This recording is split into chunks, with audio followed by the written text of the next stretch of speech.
Aku duduk di tepi kolam renang infinity ini, memandang cakrawala Jakarta yang berkilauan. Matahari sore menyiram lapisan emas ke permukaan air, tetapi kilauan itu terasa hambar di mataku. Namaku Arisa, usia 35 tahun. Dan semua orang mengenalku sebagai janda, paling beruntung, sekaligus paling kesepian di seluruh ibu kota. Warisan mendiang suamiku, seorang konglomerat properti, menjadikanku pemilik mansion 3 lantai dengan desain bak istana di atas bukit, dikelilingi taman yang selalu terawat, dan mobil-mobil mewah yang berjejer rapi di garasi. Aku bisa membeli apa saja, kapan saja. Para pelayan bergerak seperti bayangan, memastikan tidak ada debu sekecil apapun yang mengganggu kesempurnaan hidupku. Secara lahiriah, hidupku adalah sebuah kandang emas yang sempurna. Namun, yang tidak dilihat orang adalah kehampaan di balik tirai sutra mahal ini. Suamiku memberiku segalanya, kecuali waktu dan kehangatan. Setelah kepergiannya, kehampaan itu berlipat ganda, menggema di setiap sudut rumah ini. Setiap malam, aku tidur sendirian di kamar seluas lapangan basket, memeluk bantal sutra yang terasa dingin. Aku merindukan sentuhan, atau bahkan hanya tatapan, yang tulus dan tidak termotivasi oleh saldo rekeningku. Minggu ini, aku menyadari ada sesuatu yang lebih dingin dari AC sentral di rumah ini. Jiwaku sendiri. Pagi ini, pelayan kepala, Bu Siti, datang tergopoh-gopoh. Nyonya, persediaan air minum kita habis, tukang galon sedang dalam perjalanan. Aku hanya mengangguk tanpa minat. Galon, air, itu hanyalah salah satu kebutuhan rutin yang biasanya kuhadapi dengan acuh tak acuh.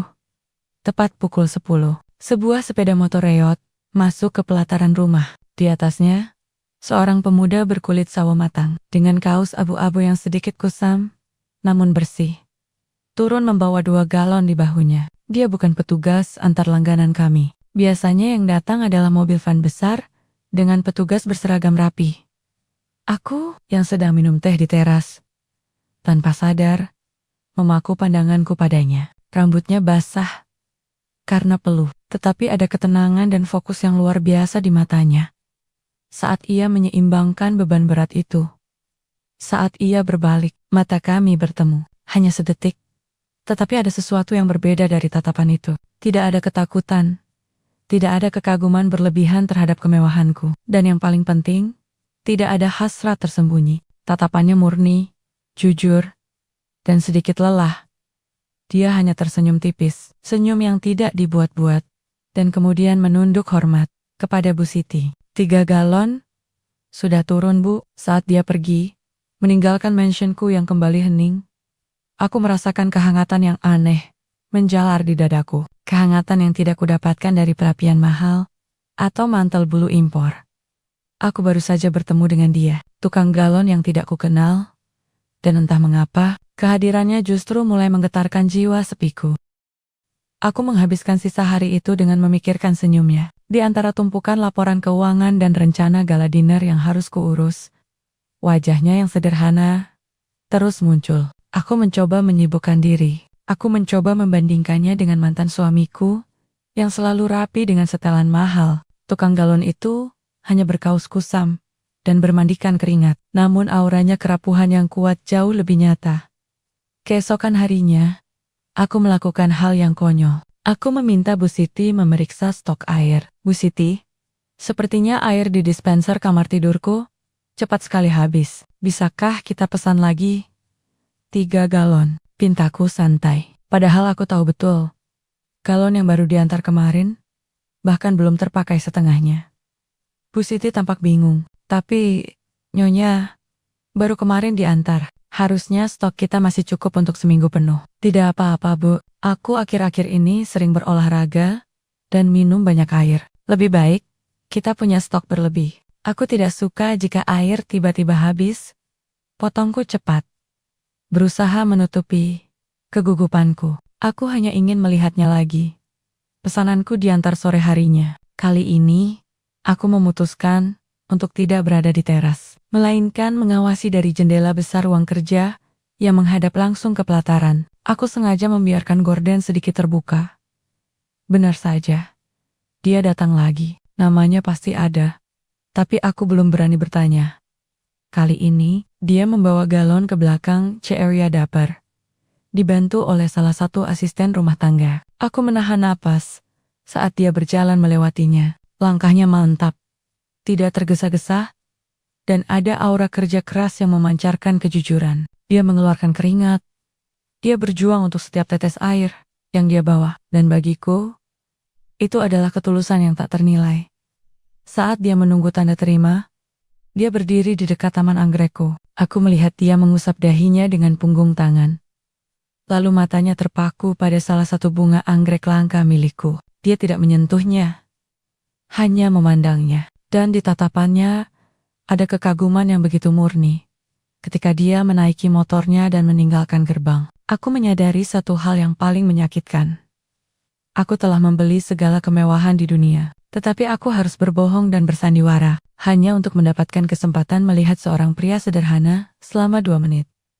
Di balik tembok-tembok marmer ini, aku, Arisa sang janda kaya, mulai merasa seperti seorang remaja yang sedang jatuh cinta diam-diam. Dan untuk pertama kalinya setelah bertahun-tahun, kesepian di dadaku perlahan-lahan digantikan oleh sebuah harapan yang rapuh. Sehangat peluh seorang tukang galon. Aku tahu bahwa memesan air setiap hari demi melihatnya adalah perilaku yang tidak masuk akal dan boros. Aku harus berhadapan dengannya. Setidaknya sekali. Secara wajar. Pagi itu, aku mengambil keputusan. Aku berpura-pura sedang berjalan santai di area dapur. Aku sengaja mengenakan pakaian yang sederhana, gaun katun biasa, tanpa perhiasan mencolok, hanya agar aku tidak terlalu terlihat seperti nyonya besar di hadapannya. Aku mengatur waktu. Tepat ketika Bu Siti memberi isyarat bahwa galon akan segera diantar, aku berjalan ke arah pantry. Motor Riot itu berhenti. Dia turun, membawa galon. Seperti biasa, dia tampak terkejut melihatku berdiri di sana. Di antara kilauan stainless steel dapur yang mahal, ekspresi terkejut itu hanya sesaat, digantikan oleh ketenangan yang sama. "Selamat siang, Nyonya," sapanya. Nadanya hormat, namun tidak menjilat. "Siang," jawabku. Suaraku terdengar sedikit bergetar. Ini pertama kalinya aku berbicara dengannya. Bukan sekadar melihat. "Maaf, boleh aku tahu namamu?" Dia tersenyum tipis. Lagi senyum yang membuatku merasa dunia ini tidak seberat yang kukira. "Nama saya Rian, Nyonya. Saya dari agen air terdekat." Rian. Nama itu terasa begitu sederhana. Namun di telingaku, ia terdengar lebih indah daripada gelar kehormatan manapun yang pernah kuterima. Saat dia mengangkat galon terakhir untuk dipasang ke dispenser, sesuatu terjadi. Dispenser itu ternyata rusak, dan air tumpah sedikit ke lantai. Dalam keterkejutanku, aku refleks maju untuk meraih kain. Dan saat itulah, tangan kami bersentuhan. Sentuhan itu singkat, hanya sepersekian detik. Namun listrik dingin menjalar dari telapak tangannya ke lenganku. Tangan Rian terasa kasar, tebal, dan dingin karena sisa air galon. Namun ia mengirimkan gelombang kehangatan yang instan ke jantungku. Itu adalah sentuhan yang jujur. Sentuhan seorang pekerja keras, yang jauh berbeda dari sentuhan-sentuhan halus palsu yang pernah kurasakan. Rian segera menarik tangannya. Wajahnya memerah karena malu. "Maaf, Nyonya, maafkan kecerobohan saya." Aku tersenyum. Senyum yang kali ini benar-benar tulus. "Tidak apa-apa, Rian, bukan salahmu. Dispenser ini memang sudah tua." Aku berbohong. "Dispenser itu baru kubeli bulan lalu." "Terima kasih, sudah mengantar." "Sama-sama, Nyonya Arisa," jawabnya, menyebut namaku dengan lantang dan jelas. Dia pergi, meninggalkan genangan air kecil di lantai yang segera dibereskan pelayan, dan meninggalkan genangan emosi besar di hatiku. Aku telah mendapatkan namanya, dan aku telah mendapatkan sentuhan dingin yang menghangatkan jiwaku. Segalanya terasa begitu baik-baik saja sekarang. Kehidupan membosankan. Arisa sang janda kaya kini memiliki satu titik fokus, satu rahasia manis yang kusebut Rian, si tukang galon. Namun, aku tidak tahu bahwa ketenangan ini akan segera pecah oleh badai besar yang datang dari masa laluku sendiri. 2 minggu setelah pertemuanku yang canggung dengan Rian, aku mendapati diriku selalu menantikan hari pengantaran galon. Aku bahkan membeli beberapa tanaman baru di area pantry, hanya agar aku punya alasan yang sah untuk berada di sana saat Ryan tiba. Kesenangan kecil itu terenggut tiba-tiba pada sebuah sore. Aku sedang meninjau laporan di ruang kerjaku. Ketika telepon dari sekretaris mendiang suamiku, Bapak Wira, berdering. Nyonya Arisa, saya mohon maaf, mengganggu. Ada hal sangat mendesak terkait aset-aset almarhum.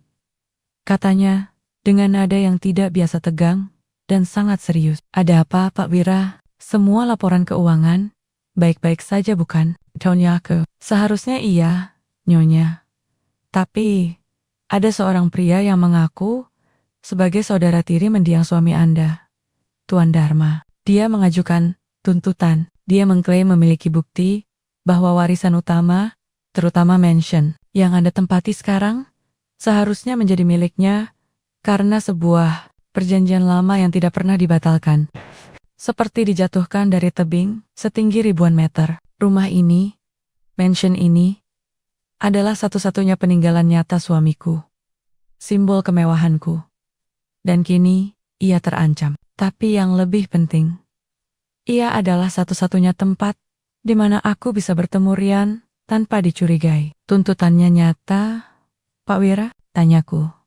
Suaraku tercekat. Dia memiliki surat-surat yang terlihat meyakinkan, Nyonya. Kami harus segera menyewa pengacara terbaik. Ini akan menjadi pertempuran hukum yang panjang dan mahal. Kaget dan panik, aku mengakhiri panggilan. Aku berjalan gontai ke jendela besar yang menghadap kota. Kemewahan di sekitarku tiba-tiba terasa seperti dinding tipis yang siap runtuh. Aku bukan hanya terancam kehilangan harta, tetapi juga privasi dan kedamaian yang kubangun susah payah. Dalam kekalutan itu, aku menyadari betapa rapuhnya kebahagiaanku. Jika aku kehilangan mansion ini, aku akan kehilangan segalanya, termasuk kesempatan bertemu Ryan. Aku akan kembali menjadi wanita kesepian yang terombang-ambing di tengah lautan tuntutan dan aset yang tak terhitung. Aku harus berjuang, bukan demi kekayaan, melainkan demi satu-satunya rahasia yang membuat hidupku hangat. Kemungkinan untuk melihat wajah Ryan lagi. Keesokan harinya, pengacara-pengacara top mulai hilir mudik di mansionku. Ruang kerjaku yang tadinya sunyi kini penuh dengan tumpukan dokumen hukum, cetak biru aset, dan pembicaraan serius bernada pesimis. Mereka memperingatkanku bahwa saudara tiri mendiang suamiku, Pak Herman, adalah sosok yang kejam dan licik. Nyonya Arisa, dia tidak menginginkan uang tunai. Dia menginginkan mansion ini murni untuk membalas dendam masa lalu kepada almarhum suami Anda. Jelas pengacaraku, Bapak Surya. Kata-kata itu membuatku menggigil. Kehilangan uang masih bisa kutangani. Tapi kehilangan tempat yang menyimpan memori rapuh tentang Ryan adalah bencana. Hari pengantaran galon tiba. Aku mencoba mengabaikan kegelisahan di dada dan mempertahankan rutinitas. Aku berdiri di dekat pantry, berpura-pura menyusun bungkus teh mahal. Ryan datang. Wajahnya tampak sedikit lebih lelah dari biasanya. Tetapi senyum tipisnya tetap ada. Ia mengangkat 3 galon tanpa bicara. Ryan, panggilku lembut saat ia hendak pergi. Bolehkah aku bicara sebentar? Ryan menoleh. Terkejut. Tentu, Nyonya. Aku gagap. Aku ingin menceritakan masalahku. Mencari sedikit ketenangan dari kehadirannya. Tapi aku tak bisa. Aku janda kaya. Dia tukang galon. Dunianya seharusnya tidak perlu menanggung beban duniaku. Stock galon. Kau tahu. Kadang airnya terasa agak berbeda. Apakah kamu selalu memeriksa segelnya dengan teliti? Tanyaku. Mencari alasan yang paling bodoh. Ryan menatapku lurus. Nyonya, saya jamin. Semua segel baru dan asli. Saya sendiri yang memuatnya ke motor. Tapi, jika ada masalah, tolong segera hubungi saya. Saya akan ganti. Tanpa biaya. Kejujurannya menenangkan. Aku tersenyum. Tidak. Hanya bertanya. Terima kasih, Ryan. Saat Ryan berjalan menuju motornya, ia berpapasan dengan seseorang yang baru saja masuk ke gerbang. Itu adalah Herman. Herman adalah pria berwajah keras, mengenakan jas mahal yang terlihat baru, dan sedikit canggung. Ia didampingi oleh seorang ajudan berbadan besar. Herman menatap Ryan dari ujung kepala hingga ujung kaki, dengan ekspresi jijik yang tak disembunyikan. Ryan, yang sepertinya terbiasa diremehkan, hanya menunduk sedikit dan buru-buru berlalu.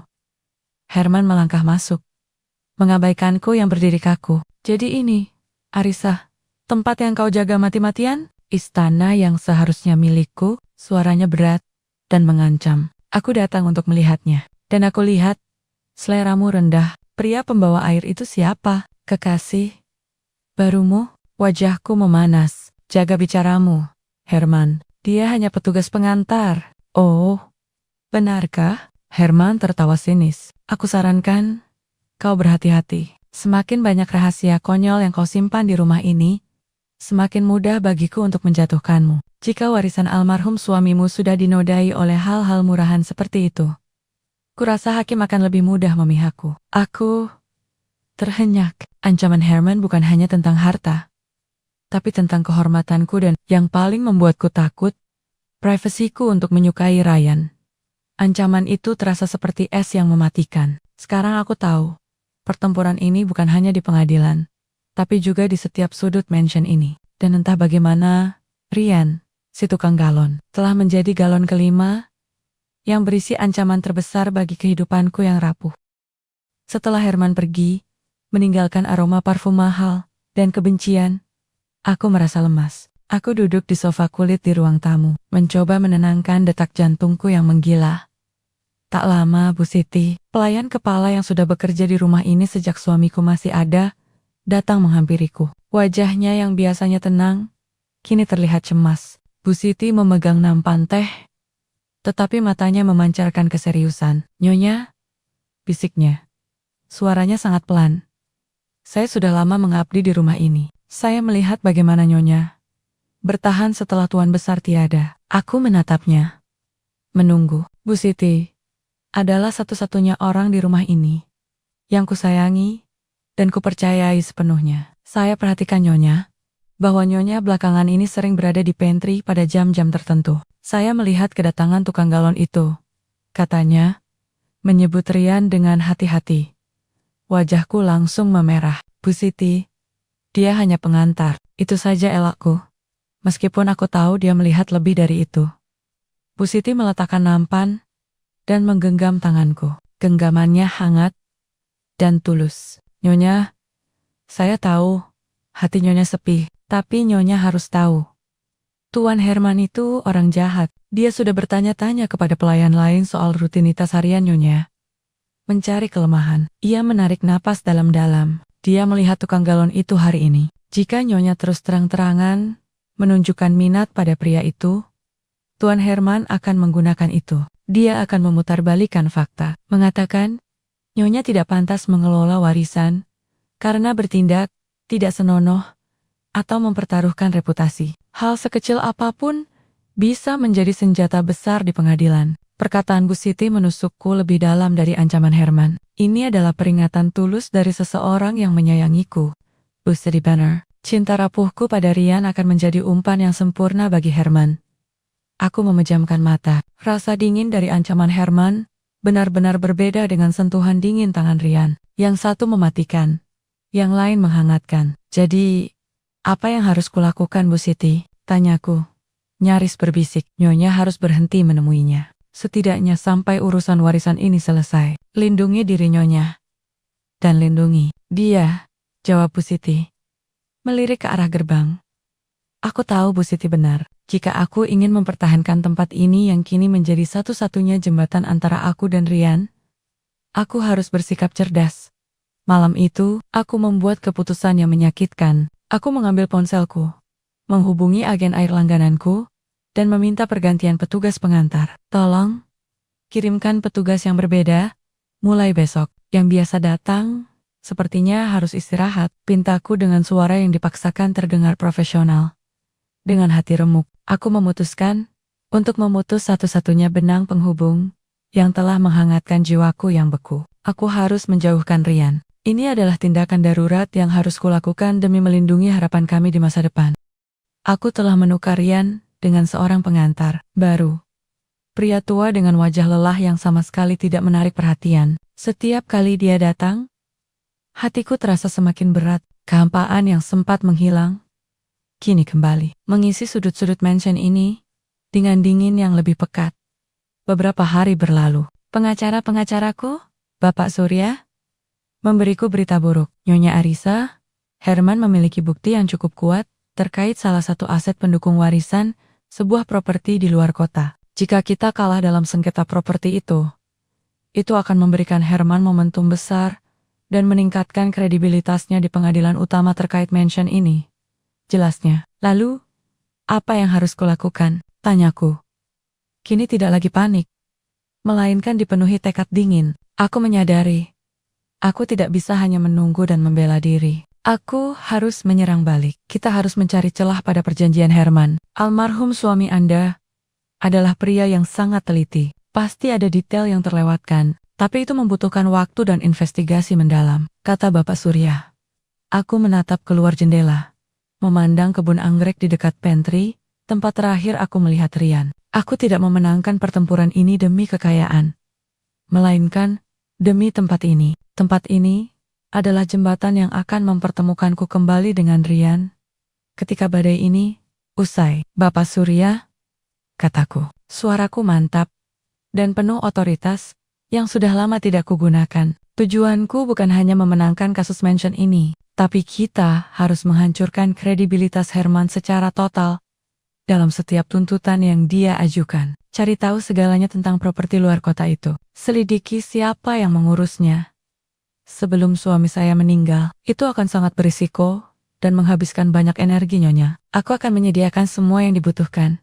Potongku. Uang, tenaga, dan waktu. Cari celah itu. Aku harus melindungi apa yang menjadi hakku. Aku tidak akan kehilangan rumah ini. Malam itu, saat aku sendirian di kamar yang sunyi, aku mengambil keputusan terpenting. Aku tidak boleh lagi menjadi Arisa yang pasif dan kesepian. Aku harus menjadi Arisa si pengusaha, yang keras dan dingin, demi melindungi Arisa si wanita, yang diam-diam mencintai tukang galon.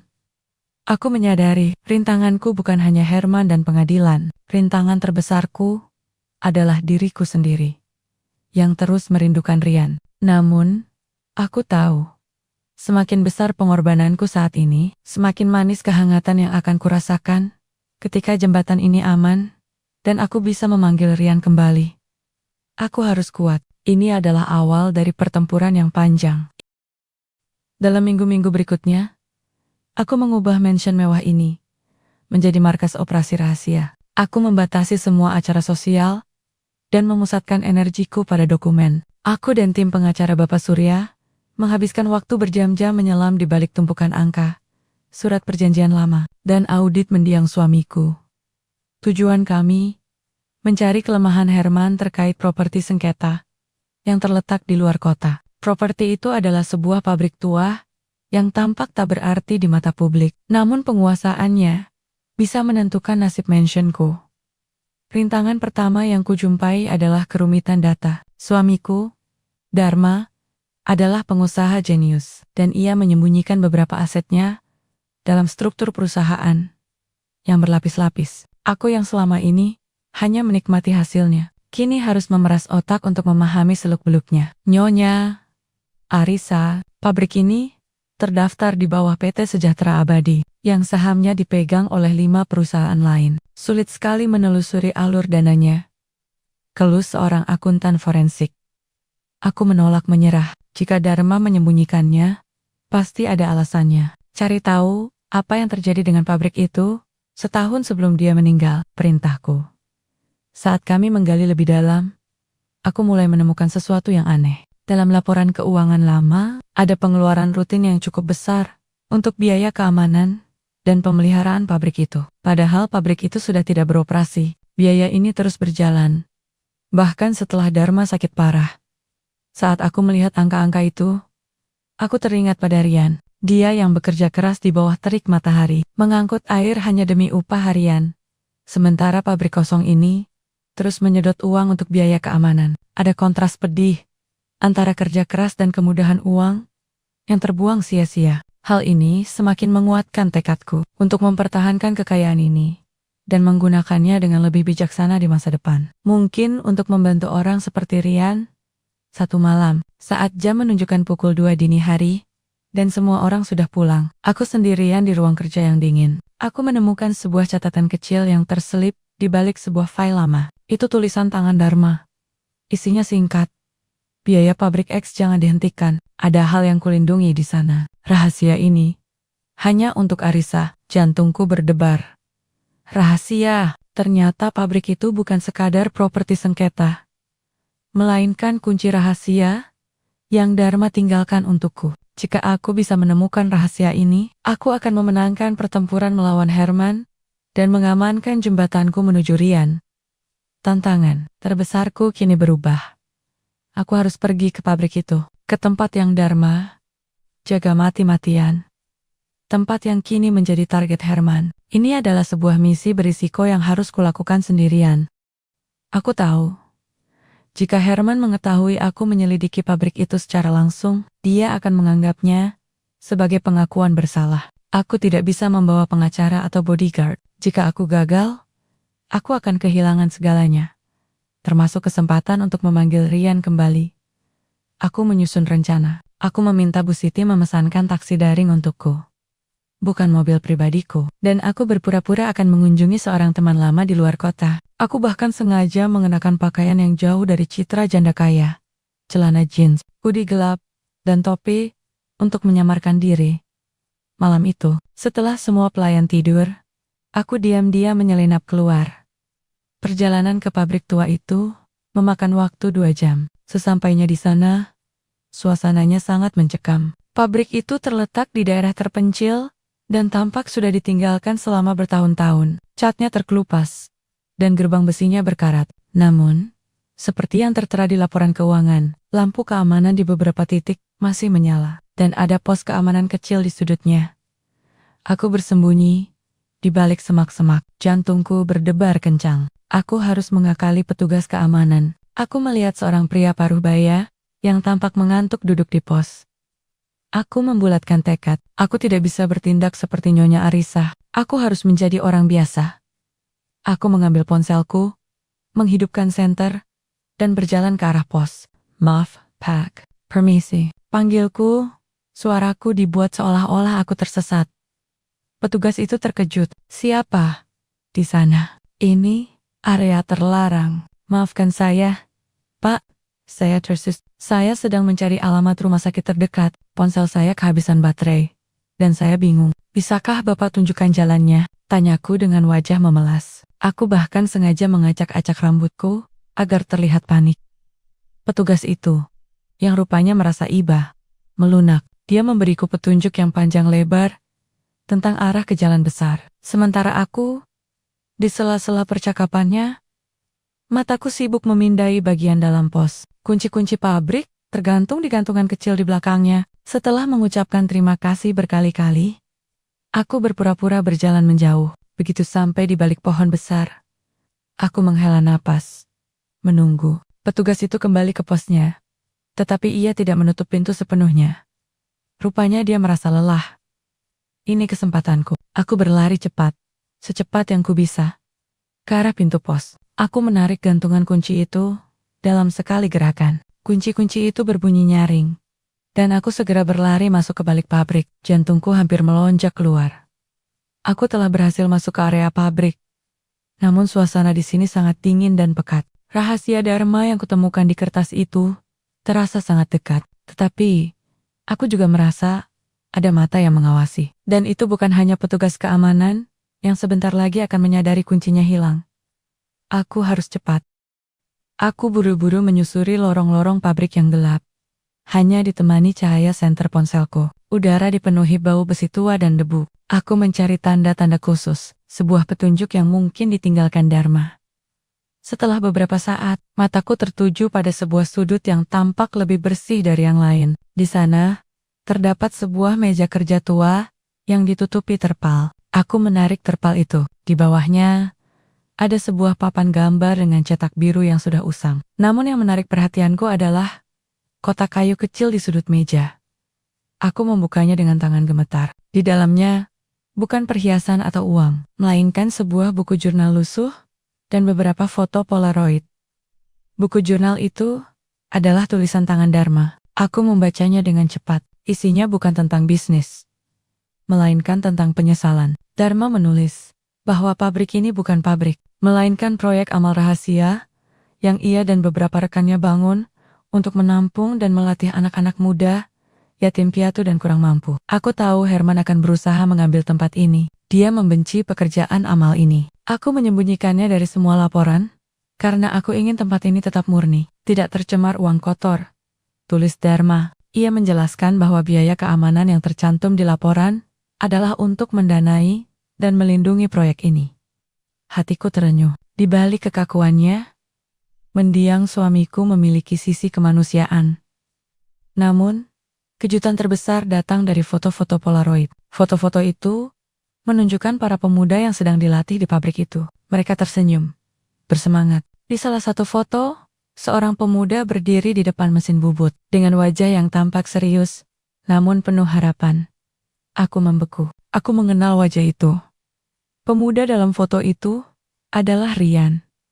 Jurnal itu menjelaskan, Rian adalah salah satu yang terbaik. Dia anak yang jujur dan bekerja keras. Dia bekerja paruh waktu sebagai pengantar air untuk membiayai pelatihan di sini. Aku berharap suatu hari nanti, dia bisa mengambil alih dan mengurus yayasan ini untukku. Rahasia Dharma bukan hanya tentang pabrik, tetapi tentang keterkaitan tak terduga antara Dharma, Rian, dan takdirku. Rian bukan hanya tukang galon biasa, ia adalah bagian dari warisan sejati Dharma.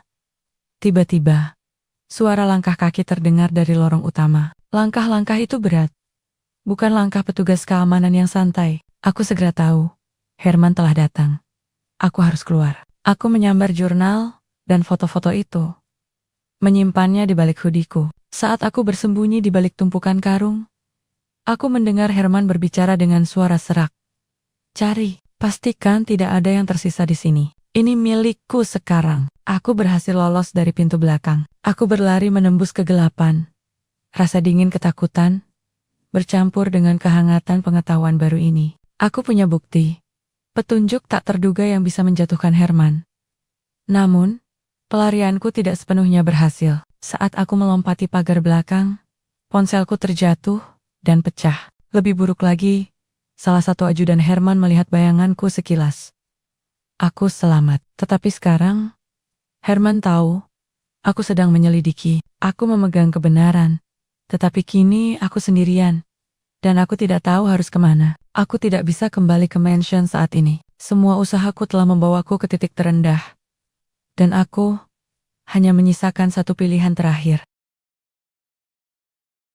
Aku berhasil mendapatkan tumpangan mobil sayur yang menuju kembali ke kota. Di dalam mobil yang bergoyang itu, aku meringkuk dengan jaket kotor dan jurnal Dharma yang berharga di pelukanku. Aku merasa seperti sudah jatuh dari puncak tertinggi kemewahanku ke dasar jurang yang dingin. Saat fajar menyingsing, aku turun beberapa blok dari mansionku. Aku berjalan perlahan, mencoba terlihat setenang mungkin. Ketika aku tiba di gerbang, aku melihat pemandangan yang membuat perutku mual. Gerbang besi mansionku, yang biasanya dijaga oleh petugas ramah, kini dijaga oleh dua pria berbadan besar yang belum pernah kulihat. Sebuah mobil mewah asing terparkir di pelataran mobil Herman. Aku segera bersembunyi di balik dinding semak. Aku mengeluarkan ponsel Bu Siti yang kubawa dan meneleponnya dari jarak aman. Bu Siti, apa yang terjadi? Bisikku panik. Suara Bu Siti terdengar gemetar di seberang sana. Nyonya Arisa, syukurlah. Nyonya baik-baik saja, Tuan Herman. Dia mengambil alih. Dia menggunakan alasan menjaga aset warisan karena Nyonya menghilang semalaman. Dia mengklaim Nyonya melarikan diri untuk menyembunyikan bukti. Dia sudah masuk? Ya, Nyonya. Semua pelayan lama sudah dia pecat termasuk saya. Saya sedang mengemasi barang sekarang. Dia bahkan menuduh saya membantu Nyonya menyembunyikan warisan. Dia mengirimkan pesan ke pengacara Nyonya bahwa semua pintu ditutup dan Nyonya Arisa sudah gagal mempertahankan haknya. Air mataku menetes. Aku sudah menduga. Tapi mendengar kenyataannya begitu menyakitkan. Aku tidak hanya kehilangan kekayaan, tapi juga rumahku, kesempatanku untuk bertukar cerita dengan Bu Siti, dan jembatan menuju Rian. Aku melihat ke arah mansion megah itu, dan ia tampak asing, dingin, dan dikuasai oleh musuh. Bu Siti, dengarkan aku, kataku. mencoba mengendalikan emosiku. Tolong jangan melawan. Pergi. Amankan dirimu. Aku akan menghubungimu lagi. Setelah panggilan terputus, aku bersandar pada tembok dingin itu. Aku telah mempertaruhkan segalanya untuk jurnal ini. Namun aku kehilangan rumahku, markas pertempuranku, dan tim pendukungku.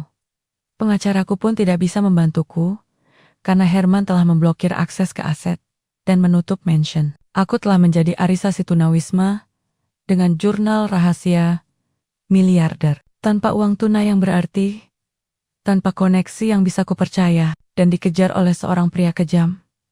Aku menyadari, satu-satunya cara untuk memenangkan pertempuran ini bukanlah dari puncak kemewahanku, tetapi dari dasar. Dan ada satu orang yang bisa membantuku. Satu-satunya orang yang tahu tentang pabrik itu dan memiliki integritas yang kuhargai. Aku mengambil keputusan paling sulit dalam hidupku. Aku harus mencari Ryan. Aku harus mengungkap seluruh kebenaran padanya dan meminta pertolongannya, mempertaruhkan cinta rapuhku dan menyerahkan masa depanku di tangan seorang tukang galon. Dengan sisa uang tunai yang sedikit dan penampilan yang jauh dari citra miliarder, aku pergi ke agen air langgananku. Aku berjalan masuk ke kantor kecil yang pengap dan ramai itu. Aroma debu dan air kemasan menyeruak, sangat kontras dengan aroma mawar di mansionku. Seorang wanita parubaya yang bertugas di meja depan menatapku dengan tatapan curiga. Aku berusaha bersikap normal. Maaf, Bu. Saya mencari Ryan. Ryan? Yang biasa mengantar galon ke daerah bukit? Tanyaku. Wanita itu mengerutkan kening. Ryan, ada apa? Kalau mau pesan air, isi formulir. Ini urusan pribadi, Bu. Sangat mendesak. Saya kerabatnya dari jauh. Bohongku. Merasa sangat malu. Aku, Arisa, harus berbohong di kantor kecil ini hanya untuk menemui pria yang kucintai. Aku bisa melihat keraguan di matanya. Aku tahu ia sedang menilai penampilanku yang sekarang terlihat kusam. Tiba-tiba, dari belakang, terdengar suara yang sangat kukenal. Ada apa, Bu Mirna? Aku menoleh. Ryan. Dia berdiri di sana, mengenakan kaos kerjanya yang sama. Keringat menempel di dahinya, tapi kali ini, ekspresinya bukan senyum tipis yang hangat, melainkan kebingungan yang nyata. Nyonya Arisa, Ryan terlihat sangat terkejut. Ada apa Nyonya datang ke sini? Ada masalah? Air, di hadapan tatapannya yang jujur, harga diriku yang tersisa runtuh. Aku tak bisa berbohong lagi. Ryan, suaraku tercekat. Aku butuh bantuanmu. Bisakah kita bicara di luar sebentar? Darian. Ryan, yang melihat sorot kepanikan di mataku, mengangguk tanpa banyak tanya. Dia meraih botol air kecil dan mengikutiku keluar ke bawah pohon rindang yang sepi. Aku menarik napas dalam-dalam. Ryan, aku tidak punya banyak waktu. Aku sedang dalam masalah besar. Aku baru saja kehilangan rumahku, warisan suamiku, seluruh asetku. Kini dikuasai oleh saudara tirinya yang jahat. Ryan menatapku tanpa berkedip. Terkejut, namun tetap tenang. Kihel, bagaimana bisa Nyonya? Aku menemukan rahasia tentang pabrik tua di luar kota. Ternyata, Dharma suamiku menjadikan pabrik itu proyek amal, bukan aset bisnis kosong. Dan ini, tentang dirimu. Ryan, kataku sambil mengeluarkan jurnal lusuh dan foto Polaroid yang kusimpan erat. Aku menyodorkan foto itu. Kamu adalah bagian dari proyek amal Dharma. Dia ingin kamu yang melanjutkannya. Dia ingin kamu menjaga tempat itu. Herman akan menghancurkan segalanya. Aku datang ke sini, ke titik nol ini, untuk meminta bantuanmu. Aku sudah tidak punya siapa-siapa lagi. Aku menatap matanya dengan air mata yang mulai menggenang. Aku telah mengungkapkan kebenaran terbesar dan kelemahan terbesarku. Aku tahu ini gila, Ryan. Aku janda kaya raya yang sekarang menjadi buronan tanpa rumah. Dan aku meminta perlindungan serta bantuan kepadamu, seorang tukang galon. Tapi, aku percaya padamu. Aku percaya pada kejujuran di tangan dinginmu yang pernah menyentuhku. Bisikku. Keheningan menyelimuti kami. Ini adalah pertaruhan terakhir. Apakah Ryan akan menolakku karena jurang status sosial kami? Ataukah dia akan melihat ketulusan di balik keputusasaanku? Ryan menatap jurnal lusuh di tanganku, lalu beralih menatap wajahku. Matanya yang biasanya hanya memancarkan kelelahan kerja keras, kini dipenuhi dengan campuran rasa terkejut, iba, dan sesuatu yang lebih dalam, rasa tanggung jawab.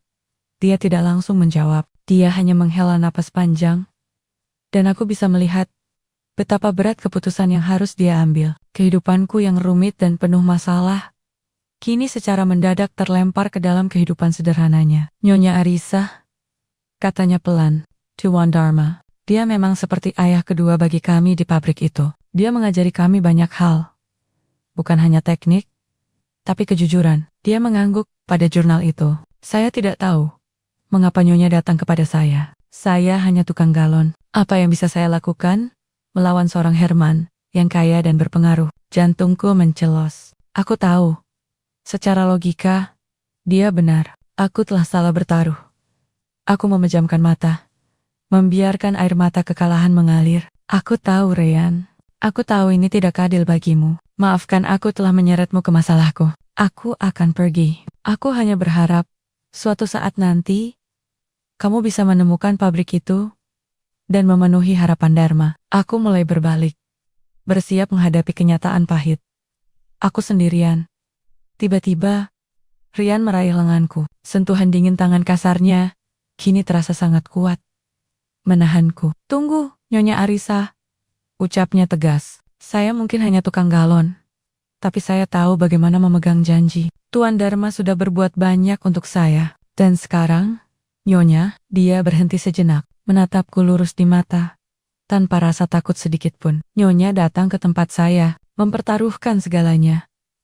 Bahkan kehormatan Nyonya, hanya karena Nyonya percaya pada kejujuran saya. Itu lebih berharga daripada semua uang yang dimiliki Herman. Dia menarik tangannya dan mengambil jurnal Dharma dariku. Nyonya tidak usah kemana-mana. Jika Nyonya tidak bisa kembali ke rumah Nyonya, Nyonya tinggal di tempat saya. Ini bukan kemewahan, Nyonya.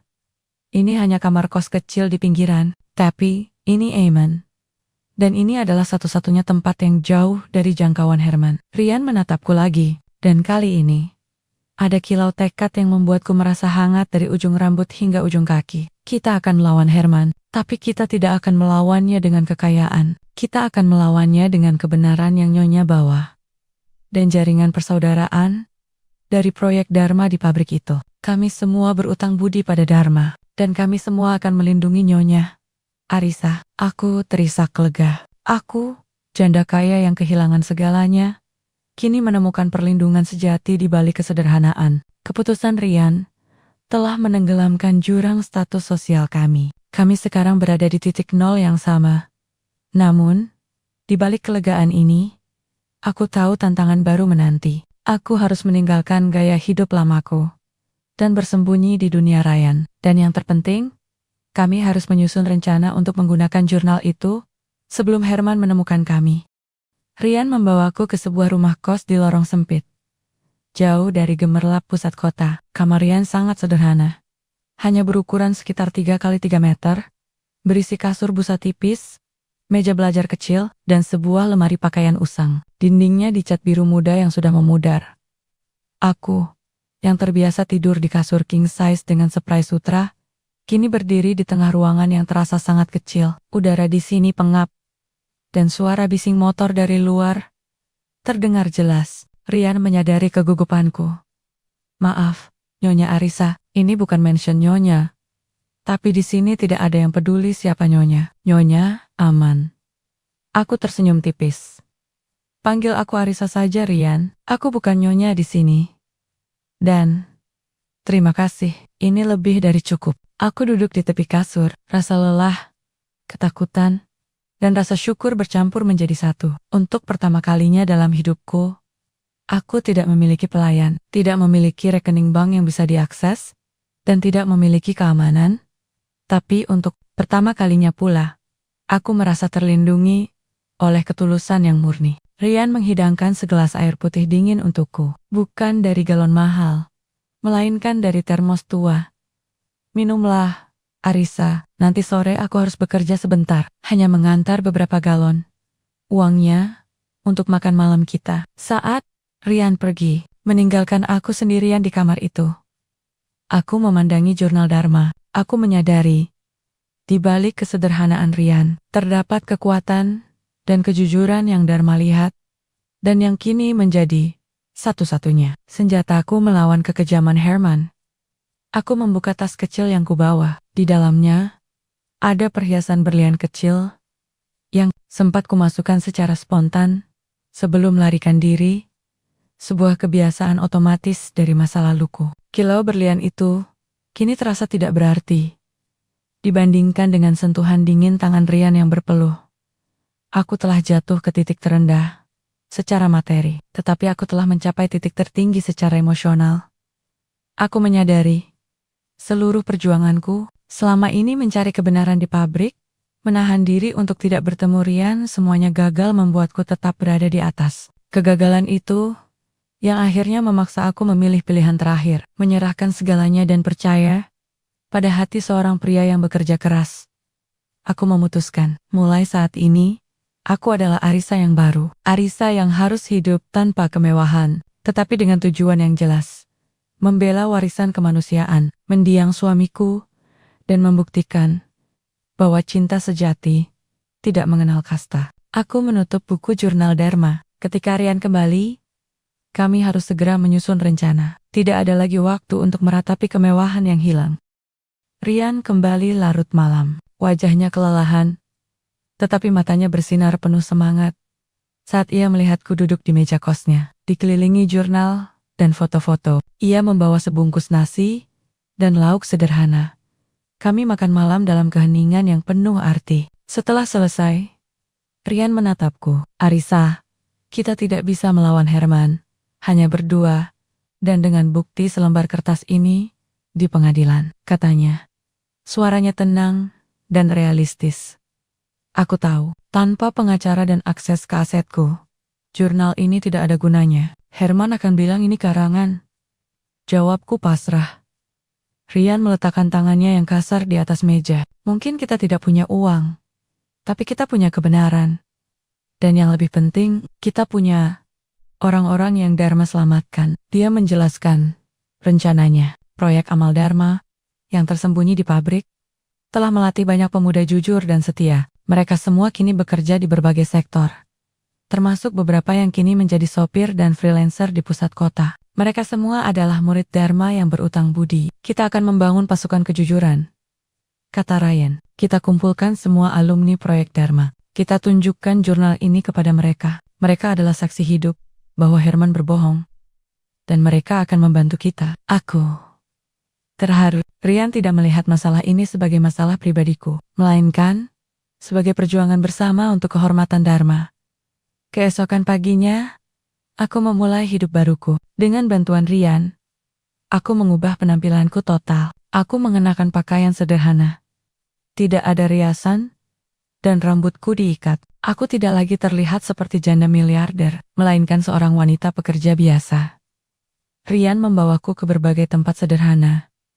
Warung kopi pinggir jalan, bengkel motor, hingga pangkalan ojek. Di setiap tempat, Rian bertemu dengan teman-temannya, pria-pria dengan tangan yang kasar, dan tatapan mata yang jujur.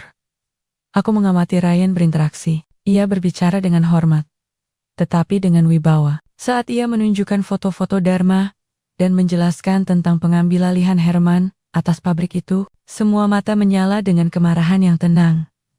Seorang pemuda bernama Ali, seorang montir, mengepalkan tangan. Saya berutang budi pada Dharma, Rian. Tanpa dia, saya mungkin sudah di jalanan. Kami akan bantu. Kami akan menjadi mata dan telinga Arisa. Dalam waktu 2 hari, kami berhasil mengumpulkan dukungan dari hampir 20 orang. Kami menyusun strategi sederhana, menyebarkan kebenaran tentang proyek Amal Dharma secara halus, dan yang paling penting, mencari satu celah legal yang bisa digunakan untuk memasukkan jurnal Dharma sebagai bukti yang sah di pengadilan.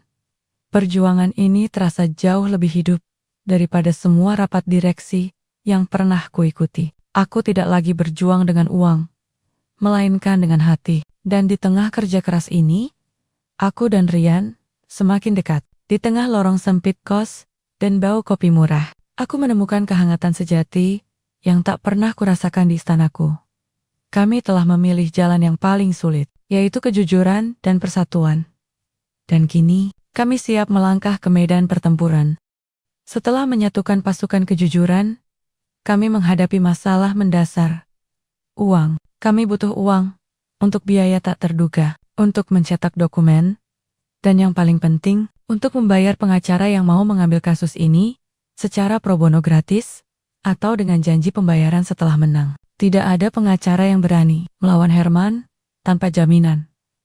Aku menatap Rian yang sedang menghitung uang hasil pengiriman galonnya di meja kecil. Uang itu hanya cukup untuk makan kami selama 2 hari ke depan. Aku tahu, aku tidak bisa membiarkan Rian menanggung beban ini sendirian. Aku teringat pada tas kecil yang kubawa saat melarikan diri. Aku mengambilnya dan mengeluarkan cincin berlian peninggalan suamiku. Cincin itu sangat besar, berkilauan, dan bernilai ratusan juta rupiah, sebuah simbol dari kemewahan yang telah kutinggalkan. Rian menoleh saat aku meletakkan cincin itu di atas tumpukan uang receh di meja. "Arisa, apa ini?" tanyanya. Suaranya dipenuhi keterkejutan. "Ini adalah sisa terakhir kemewahan yang kubawa. Ini bisa membayar pengacara terbaik." Aku ingin menjualnya," kataku. Mencoba bersikap tenang. Rian menatap cincin itu, lalu menatapku. "Arisa, ini warisan dari suamimu. Mungkin ini satu-satunya kenangan yang tersisa. Kenangan Dharma yang sesungguhnya ada di jurnal ini, Rian. Dan di hati orang-orang yang dia bantu." Jelasku. Menunjuk ke buku lusuh itu. "Cincin ini adalah kandang emas yang membuatku sendirian. Aku tidak membutuhkannya lagi. Aku tidak butuh kemewahan palsu untuk menjadi diriku. Kita butuh uang untuk memenangkan kebenaran. Aku ingin menggunakan kekayaan lama ini untuk menyelamatkan harapan baru." Rian mengambil cincin itu dengan hati-hati. Tangannya yang kasar memegang perhiasan halus itu. Sebuah kontras yang dramatis antara dua dunia yang kini menyatu. "Aku akan menjualnya, Arisa. Kita akan pastikan setiap rupiah dari cincin ini digunakan untuk hal yang benar-benar Dharma inginkan." Janji Ryan. Pengorbanan itu terasa pahit, tetapi juga membebaskan. Itu adalah deklarasi bahwa aku telah sepenuhnya meninggalkan masa laluku dan berkomitmen pada jalan baru bersamanya. Dengan uang hasil penjualan berlian, kami mendapatkan 2 hal penting. Kami menyewa seorang pengacara muda yang idealis dan bersemangat, yang bersedia mengambil kasus ini karena tergerak oleh kisah proyek amal Dharma. Kami menggunakan sisanya untuk mengumpulkan bukti konkret dari pasukan kejujuran dan menyiapkan berkas untuk sidang darurat. Semua terasa bergerak cepat. Kami bekerja berdua di kamar kos sempit itu. Aku menyusun alur cerita hukum, sementara Ryan mengatur para saksi dan mengumpulkan data tentang Herman. Di saat-saat kelelahan, kami berbagi segelas kopi dan kehangatan sederhana. Jarak kasta yang dulu memisahkan kami, kini benar-benar musnah. Akhirnya, hari sidang darurat tiba. Kami siap mempertaruhkan segalanya.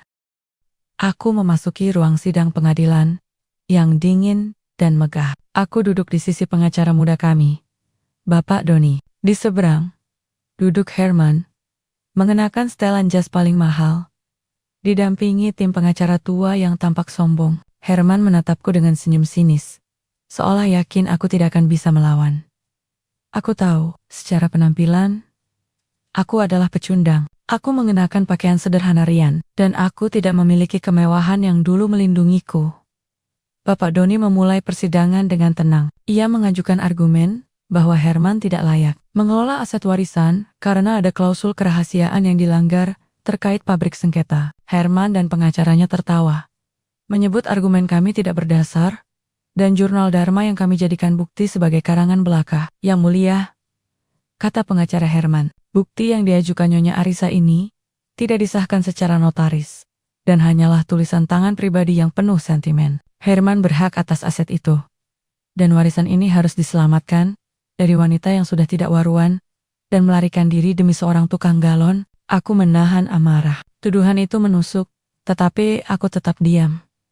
Kemudian, giliran Bapak Doni. "Kami mungkin tidak memiliki miliaran rupiah, Yang mulia, tapi kami memiliki saksi hidup." Disitulah Rian masuk ke ruang sidang, didampingi oleh beberapa pasukan kejujuran lainnya. Rian bersaksi dengan tenang dan jujur, tentang proyek amal rahasia di pabrik itu. Ia menceritakan bagaimana Dharma menggunakan pabrik itu untuk tujuan kemanusiaan.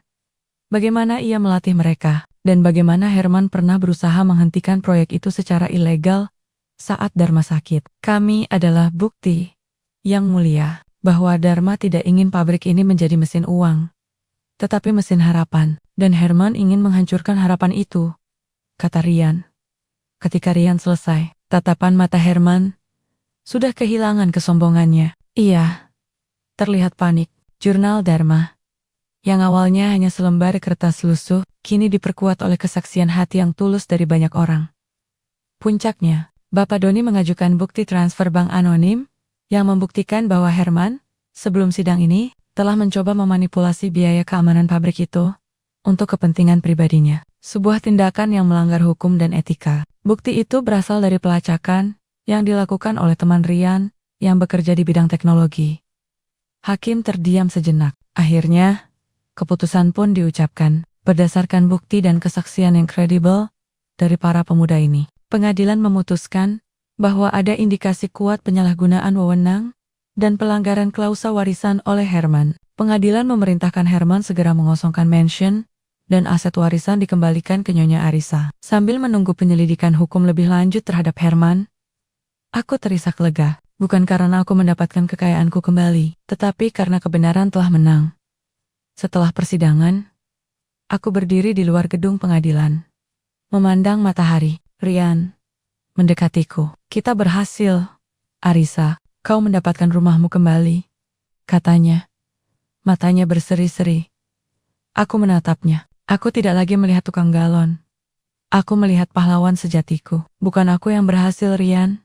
Kita yang berhasil, kataku. Dan rumah itu, aku tidak ingin menyebutnya mansion lagi. Itu adalah jembatan yang akan mempertemukan dua dunia kita. Aku meraih tangannya yang dingin dan kasar. Kali ini, sentuhan itu tidak hanya menghangatkan, tetapi juga menjanjikan. Kami telah melewati badai bersama. Dan di balik keterbatasan kami menemukan kemenangan yang paling manis. Dunia berputar dengan cepat. Herman ditahan untuk penyelidikan lebih lanjut. Dan aku ditemani Rian dan Bu Siti yang segera aku panggil kembali memasuki mansion. Saat aku melangkah melewati gerbang besi yang kini tampak bersahabat, aku merasa sangat berbeda. Ini adalah rumahku. Tetapi aku bukan lagi Arisa yang sama yang pernah meninggalkannya. Aku tidak terkesan oleh lampu kristal atau lantai marmer. Keindahan sejati bagiku kini adalah ketenangan yang kubawa di dalam hati. Di malam pertama kepulanganku, aku duduk bersama Rian di teras yang sama, tempat aku pertama kali melihatnya. Aku tidak memintanya duduk di kursi pelayan. Aku menyuruhnya duduk di sampingku. Kita sudah kembali, Rian, bisikku, memandang bintang di langit. Kira kembali, Arisa, jawabnya. Suaranya dipenuhi kelegaan. Aku memejamkan mata, membiarkan kehangatan malam musim kemarau menyelimuti kami. Aku teringat pada semua yang telah terjadi. Kekalahanku, rasa maluku di kantor agen air, dan kamar kos sempit Rian. Aku belajar satu hal besar, Rian, kataku. Selama ini, aku mengira kemewahan adalah pelindungku, bahwa mansion ini, berlian itu, dan uang miliaran itu, yang membuatku aman. Aku membuka mata dan menatapnya. Ternyata, semua itu hanyalah ilusi dingin. Justru saat aku kehilangan segalanya dan menjadi wanita biasa di kamarmu, saat itulah aku menemukan kekuatan sejati dan kehangatan nyata. Aku meraih tangannya. Kehangatan itu datang dari kejujuran, dari kesediaanmu mempertaruhkan segalanya untukku, dan dari kesetiaan teman-temanmu, pasukan kejujuran. Aku menemukan cinta di titik terendahku. Aku kembali sebagai Arisa sang ratu. Tapi aku adalah ratu versi baru, yang tahu bahwa galon air yang kau bawa lebih bernilai daripada semua berlianku. Mulai sekarang, aku berjanji pada diriku sendiri. Mansion ini bukan lagi kandang emas. Ini adalah rumah yang terbuka, yang akan menjadi markas untuk mewujudkan impian Dharma dan Rian. Aku telah kembali, membawa pelajaran mahal. Kekayaan hanyalah alat, dan kejujuran hati adalah harta yang sesungguhnya. Kemenangan di pengadilan adalah awal, bukan akhir. Tugasku sekarang adalah membersihkan mansion ini dari bayangan Herman dan mengembalikan tujuan sejati warisan Dharma. Aku segera bertindak. Aku menggunakan aset yang kini sudah aman untuk tujuan yang tepat. Pertama, aku mendirikan yayasan resmi atas nama mendiang suamiku, yang misinya adalah melanjutkan dan mengembangkan proyek amal pabrik yang dirintis Dharma. Ryan, tentu saja, menjadi kepala pengelola proyek tersebut. Ryan, kamu lebih mengerti kebutuhan teman-temanmu daripada siapapun. Pabrik itu milikmu dan teman-temanmu. Aku hanya akan menyediakan dananya, kataku padanya, saat kami berdiri di ruang kantor mewah yang kini terasa lebih bermakna. Ryan menatapku. Matanya berkaca-kaca. Arisa, ini terlalu besar. Aku hanya tukang galon. Jangan pernah katakan itu lagi, Ryan. Potongku lembut. Kamu adalah pria paling bertanggung jawab yang pernah kukenal. Kejujuranmu adalah modal yang jauh lebih besar daripada seluruh uang Dharma. Pabrik itu adalah warisan sejati yang harus kamu jaga. Dan aku akan membantumu. Kami pun mulai merenovasi pabrik tua itu, mengubahnya menjadi pusat pelatihan dan wirausaha yang modern. Ryan bekerja siang malam, tidak lagi mengangkut galon, tetapi mengangkut mimpi bersama teman-temannya. Aku mengamati semangat dan kepemimpinannya, dan aku semakin yakin bahwa Dharma tidak salah memilihnya. Dimension, suasana berubah total. Tidak ada lagi keheningan yang mematikan. Sekarang sering ada rapat kecil dengan anak-anak muda proyek pabrik di ruang tamu. Bu Siti kembali dengan wajah berseri-seri. Aku bahkan menyumbangkan sebagian besar mobil mewahku ke yayasan amal lain, dan hanya menyisakan satu mobil sederhana untuk keperluan sehari-hari. Aku menemukan kebahagiaan sejati dalam memberi, bukan memiliki. Di akhir bulan itu, saat pembukaan resmi pusat pelatihan amal itu, Ryan berdiri di panggung. Dia tampak gagah, berbicara tentang harapan dan kerja keras. Di tengah pidatonya, ia menatapku, yang berdiri di barisan depan. Saya berdiri di sini hari ini, bukan sebagai tukang galon, tetapi sebagai penerima kebaikan. Dan saya harus berterima kasih pada seorang wanita yang mengajarkan saya bahwa cinta sejati tidak memandang status, tetapi memandang hati, katanya, membuat seluruh hadirin bersorak. Aku tersenyum. Warisan Dharma kini utuh dan murni. Di malam hari, kembali ke mansion. Ryan dan aku duduk di taman. Ryan meraih tanganku dan mencium punggung tanganku yang dulu memegang berlian. Aku mencintaimu, Arisa, bisiknya. Terima kasih sudah membawaku ke rumahmu, yang kini menjadi rumah kita. Aku juga mencintaimu, Ryan, dan rumah ini tidak akan pernah lagi terasa dingin, jawabku, membalas senyumnya. Beberapa waktu berlalu, aku dan Ryan menikah dalam upacara sederhana, namun penuh makna. Kami tidak menggelar pesta mewah yang memamerkan kekayaan. Kami menggandong pasukan kejujuran, Bu Siti, dan beberapa rekan bisnis setia Dharma. Kami membuktikan bahwa cinta sejati tidak perlu kemegahan untuk diakui. Kehidupan kami kini adalah perpaduan dua dunia yang harmonis. Kami masih tinggal di mansion itu, rumah yang kini terasa hidup dan hangat. Namun, kami menghabiskan sebagian besar waktu kami di luar, mengelola yayasan Dharma, dan mengembangkan proyek pabrik. Aku, Arisa, tidak lagi menjadi nyonya yang hanya menghitung aset di ruang kerja yang dingin. Aku kini adalah wanita yang sibuk merancang kurikulum pelatihan dan menyusun laporan kemajuan sebuah pekerjaan yang jauh lebih melelahkan, tetapi juga jauh lebih memuaskan. Ryan, dari tukang galon, kini menjadi pemimpin yang dihormati. Ia masih mempertahankan kesederhanaannya. Seringkali mengenakan kaos polos saat bekerja di pabrik, tetapi di matanya terpancar kebijaksanaan yang tak ternilai. Ia adalah pengingat harian bagiku akan nilai sejati dari sebuah kehidupan. Kami berdua tahu bahwa kisah kami, kisah cinta antara janda kaya dan tukang galon, adalah kisah yang dramatis. Media sering mencoba mencari tahu detail sensasionalnya. Namun, yang mereka tidak pernah mengerti adalah esensi dari cerita ini. Kesimpulan dan pelajaran hidup duduk di tepi kolam yang sama. Kali ini, dengan Ryan di sampingku, aku merenungkan seluruh perjalanan kami. Aku menyimpulkan bahwa kemewahan adalah ilusi dingin yang mudah menghilang. Seperti kabut, kemewahan membuatku kesepian, membuatku lemah, dan hampir membuatku kehilangan segalanya. Sebaliknya, sentuhan dingin tangan Rian yang basah oleh peluh dan air galon mengajarkan aku bahwa kehangatan sejati tidak bisa dibeli. Pelajaran terbesar yang kupetik adalah harta sejati adalah hati yang jujur. Aku mempertaruhkan semua kemenanganku bukan pada berlian, tetapi pada kejujuran dan integritas seorang pria yang hanya memiliki galon air dan impian sederhana. Itu adalah pertaruhan yang paling menguntungkan dalam hidupku. Cinta, menemukanmu di titik nol. Cinta kami tidak bisa berkembang di tengah kemewahan palsu mansionku. Cinta kami hanya bisa diuji dan dikuatkan saat aku menjadi Arisa yang miskin dan bersembunyi di kamar kosnya. Kegagalan materi justru menjadi kunci kebahagiaan sejati. Jembatan lebih berarti dari tembok. Mansion ini, yang dulu merupakan tembok pemisah kasta, kini telah menjadi jembatan yang menghubungkan kemewahan dengan kerakyatan, menghubungkan aset suamiku dengan tujuan kemanusiaan, dan menghubungkan aku dengan Rian. Aku tidak lagi mencari kehangatan dari perapian mahal. Kehangatanku kini adalah senyum Rian setiap pagi, semangat proyek pabrik setiap hari, dan sentuhan dingin tangannya yang memelukku setiap malam. Kisah kami, kisah cinta terlarang, yang kini menjadi cinta abadi, membuktikan satu hal. Di dunia yang sibuk mengejar harta, kejujuran dan ketulusan adalah mata uang paling langka, yang membuat hidupmu bernilai miliaran. Aku duduk di tepi